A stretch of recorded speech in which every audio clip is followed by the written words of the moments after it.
नमस्कार। आज हम आप लोगों से चर्चा करेंगे रत्न के बारे में। ऋषियों ने, महात्माओं ने 9 ग्रह बताए हैं। इन 9 ग्रहों का प्रभाव मनुष्य के ऊपर पड़ता है और उसी के अनुसार जीवन में सुख या दुख आते हैं। रत्न केवल पत्थर का टुकड़ा नहीं है, बल्कि भाग्य को चमकाने वाला सितारा है। रत्न का बड़ा ही अद्भुत और प्रभावशाली प्रभाव पड़ता है। रत्नों को धारण करने से व्यक्ति के अंदर बड़ी ही असीम शक्ति का संचार होता है और उसका फल उसको अपने जीवन में मिलता है। रत्न और ग्रह यानी कि हर ग्रह का अपना एक रत्न है, जिसको धारण करने से व्यक्ति में उसका तेज बढ़ता है, ओज बढ़ता है, कांति बढ़ती है और उस ग्रह की कृपा उसे प्राप्त होती है जिस ग्रह के शांति के लिए उसने उस रत्न को पहना है। यानी कि रत्न उस ग्रह के बुरे प्रभाव को समाप्त करता है और सकारात्मक रूप से उस ग्रह के प्रभाव को वो बढ़ाता है। तो रत्न को धारण करने से पहले किन किन बातों का ध्यान रखना चाहिए, पहले हम इस बात पर थोड़ी सी चर्चा करेंगे। रत्न हमेशा जो टूटे ना हो, खंडित ना हो और जो देखने से उसमें तेज दिखता हो, वो मंद ना पड़ गए हों, वो धुंध ना दिखाई दे रहे हों, बल्कि उसमें चमक होनी चाहिए। उस प्रकार का रत्न आपको धारण करना चाहिए। तो सबसे पहले हम बात करेंगे, 9 ग्रह में सबसे पहला नाम आता है सूर्य का।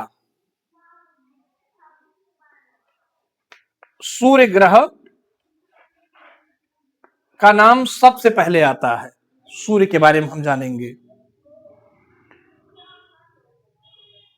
सूर्य एक ऐसा ग्रह है जिसकी अनुकूलता से व्यक्ति का व्यक्तित्व निखरने लगता है, उसमें ओज और तेज आ जाता है और वह सूर्य की भांति ही चमकने लगता है। तो सूर्य ग्रह के शांति और सूर्य ग्रह को ठीक करने के लिए कौन सा रत्न पहनना चाहिए? सूर्य का जो रत्न है उसे माणिक्य कहते हैं। और यदि आपको माणिक्य नहीं मिल रहा है, ये तो हो गया रत्न, और एक होता है उपरत्न। उपरत्न तो पहले हम रत्न के बारे में बताएंगे, इसके बाद उपरत्न के बारे में हम जानकारी आपको देंगे। तो सूर्य का जो रत्न है वो माणिक्य है। कम से कम 7 रत्ती का माणिक्य होना चाहिए। उसे आपको रविवार के दिन पंचोपचार से पूजन करके और माणिक्य को हमेशा सोने की अंगूठी में जड़वाना चाहिए, बनवाना चाहिए। कम से कम 7 रत्ती का तो जरूर होना ही चाहिए और रविवार के दिन धारण करना चाहिए। रविवार के दिन धारण करना चाहिए, प्रातः धारण करना चाहिए, स्नान आदि करके, पंचोपचार पूजन करके और फिर उसको धारण करना चाहिए। अब हम आते हैं चंद्रमा। चंद्रमा के प्रभाव को बढ़ाने के लिए, या फिर अगर आपका चंद्रमा बुरा प्रभाव चंद्रमा का बुरा प्रभाव आपके जीवन पर पड़ रहा है तो आपको चंद्रमा का जो रत्न है उस रत्न को धारण करना चाहिए। और चंद्रमा का रत्न है मोती। चंद्रमा का रत्न मोती होता है और मोती को आपको कनिष्ठिका उंगली में धारण करना है।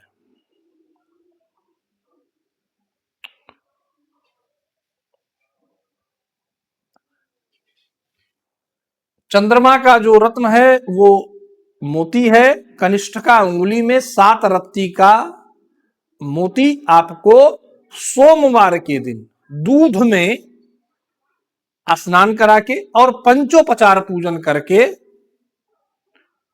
और जब चंद्र बली हो यानी कि शुक्ल पक्ष के षष्ठी से लेकर और कृष्ण पक्ष के सप्तमी तक चंद्रमा बली होता है, उस समय सोमवार के दिन सुबह आपको धारण करना चाहिए कनिष्ठिका उंगली में।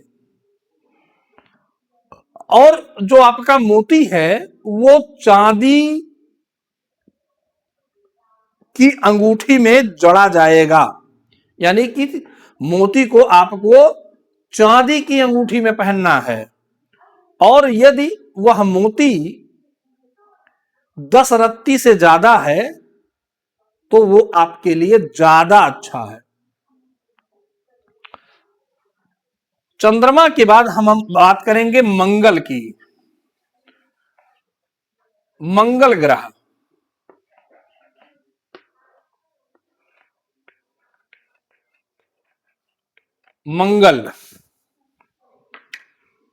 मंगल ग्रह का जो रत्न है वो है मूंगा। मूंगा 7 रत्ती से ज्यादा का होना चाहिए और आपको मूंगे को चांदी में आपको धारण करना है, अनामिका अंगुली में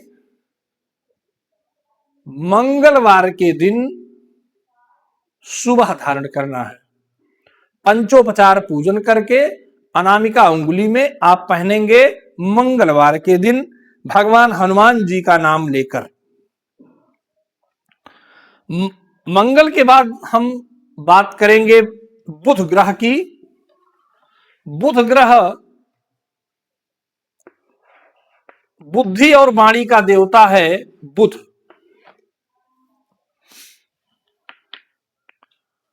बुध ग्रह का जो रत्न है उसे पन्ना कहते हैं और पन्ने का जो रंग होता है वो ग्रीन होता है, हरा होता है। तो 4 रत्ती से ज्यादा और 7 रत्ती तक आपको ये पन्ना धारण करना चाहिए। बुधवार को प्रातः दुग्ध में या गंगा जल में स्नान करवा के, और जो आपका पन्ना जो आपको धारण करना है वो स्वर्ण में धारण करना है। सोने की धातु, सोने का फ्रेम होगा और उसी में वो पन्ना नग जो है वो जड़वाया जाएगा और आपको बुधवार के दिन धारण करना है। सुबह पंचोपचार पूजन करने के बाद आप बुधवार को धारण करेंगे। बुध ग्रह के बाद बात आती है बृहस्पति ग्रह की। बृहस्पति ग्रह सभी ग्रहों में सबसे ज्यादा शुभ फल प्रदाता ग्रह होता है बृहस्पति। बृहस्पति को गुरु भी कहते हैं, चूंकि बृहस्पति देव देवताओं के गुरु हैं, तो बृहस्पति को गुरु भी कहते हैं। और गुरु का जो रत्न है, गुरु का जो रत्न है वो पुखराज है। तो 4 रत्ती से ज्यादा 7 रत्ती तक या 9 रत्ती तक भी आप धारण कर सकते हैं। बृहस्पतिवार के दिन धारण करना है, तर्जनी उंगली में धारण करना है, सोने में धारण करना है और बृहस्पतिवार को प्रातः 9 बजे तक दुग्ध में या गंगा जल में स्नान करवा के पंचोपचार पूजन करके अगरबत्ती और धूप दिखाकर आपको धारण करना चाहिए। बड़ा ही प्रभावकारी रत्न होता है पुखराज। ये आपके जीवन में बड़ा ही चमत्कारिक प्रभाव दिखाई देगा। बृहस्पति के बाद हम बात करेंगे शुक्र ग्रह की। शुक्र ग्रह विलासिता, सुख, सौंदर्य और जो है सौंदर्य का ग्रह माना जाता है शुक्र। शुक्र के लिए जो शुक्र का रत्न है वो हीरा है या प्लेटिनम है। तो आप 5 रत्ती से ज्यादा होना चाहिए। शुक्रवार के दिन प्रातः दुग्ध में स्नान करवा के या गंगा जल में स्नान करा के पंचोपचार पूजन करके और चांदी में बनाया जाएगा। जो हीरा पहनने का जो फ्रेम होगा वो चांदी धातु का होगा। शुक्रवार को और सुबह आपको धारण करना है। प्लेटिनम या हीरा ये शुक्र का रत्न है। शुक्र ग्रह के बाद अब हम बात करेंगे शनि ग्रह का।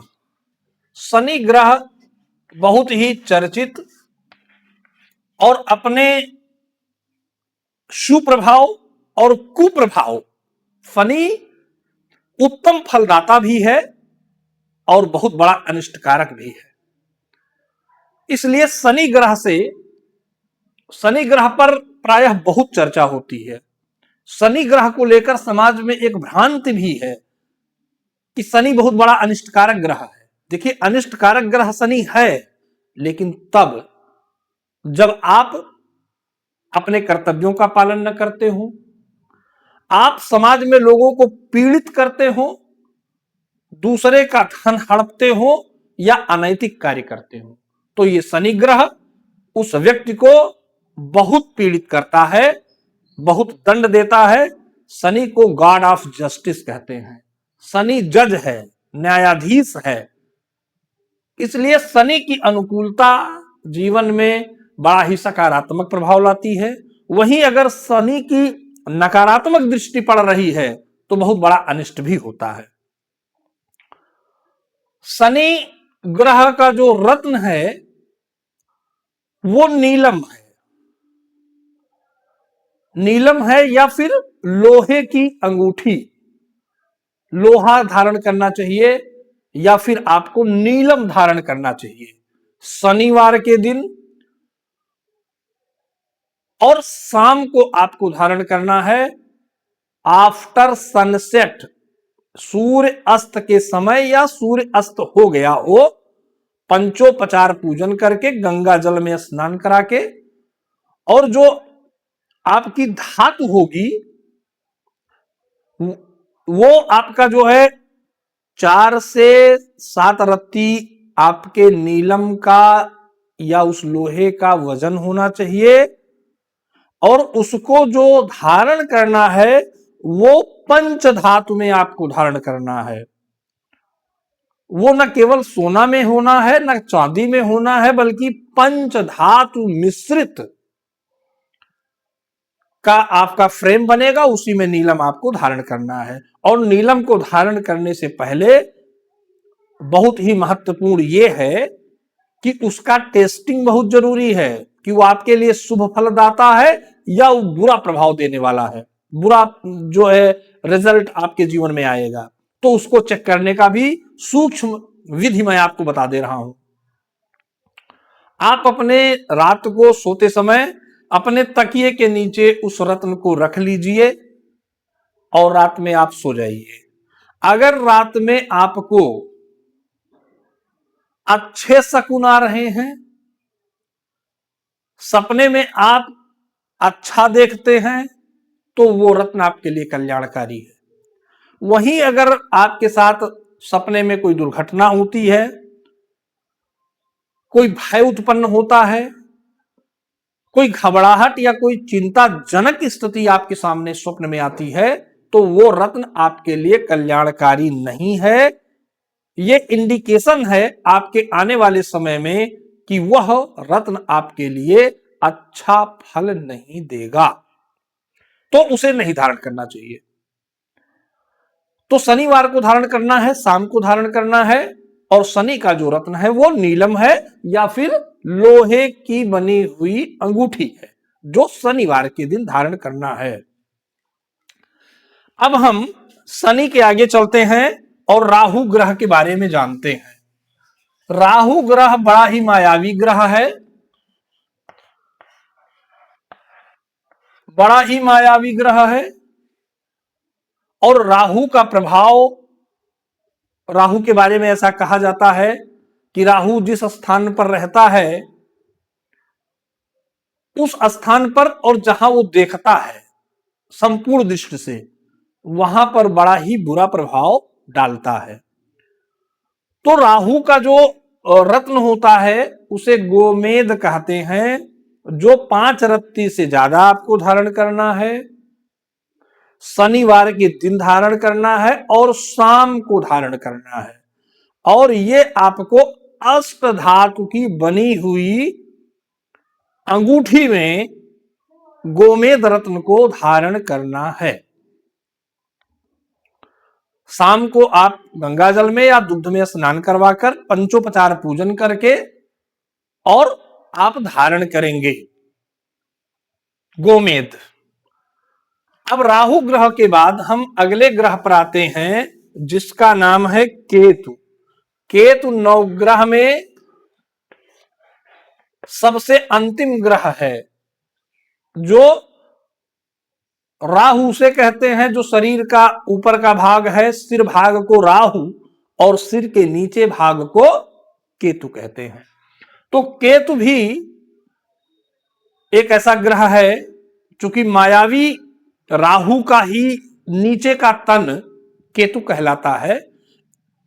तो केतु का जो रत्न है वो लहसुनिया है, और लहसुनिया